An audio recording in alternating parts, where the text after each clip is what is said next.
The U.S. just struck Iran again, so it seems like the war is starting back up. Now, this is a response to Iran striking three commercial vessels in the Strait of Hormuz, which they're saying that those ships weren't traveling in the designated spots in the Hormuz that they had set aside for ships to travel in. And I guess maybe those ships were trying to just get around that.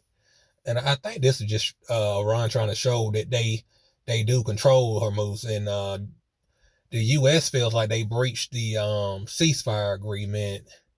But either way, from what I'm hearing, I think Iran kind of wants to go back to war. I think they want the U.S. economy to just be completely crippled, and they just want things to look as worse as possible for Trump in the, with the midterm elections coming up.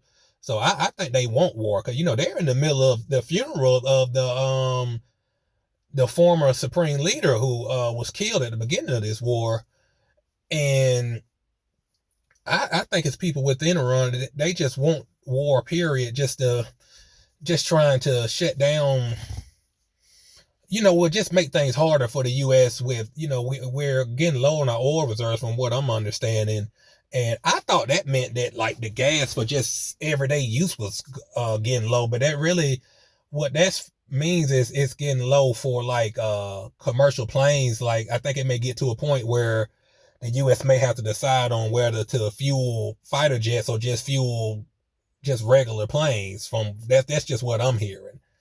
But either way, the longer this goes on, it's working against the U.S. in my opinion, and it gets you closer to like a global depression. And I think that's honestly what Iran wants. They want to just have things economically just as bad as possible to kind of make the U.S. never try this again as far as taking them to war.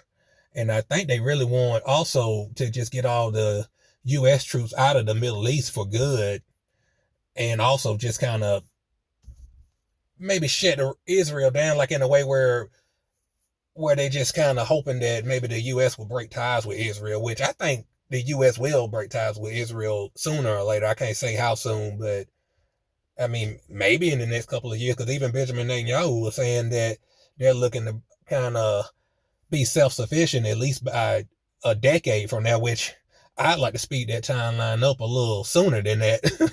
Because I feel like Israel need to handle their own business over there, because it's just causing confusion and putting a strain on the entire world, really. So we'll see what comes of it, but it's just more war, and it's just gonna be bad, especially with the gas prices. We're kind of going down in the U.S. a little bit, but we'll see what happens.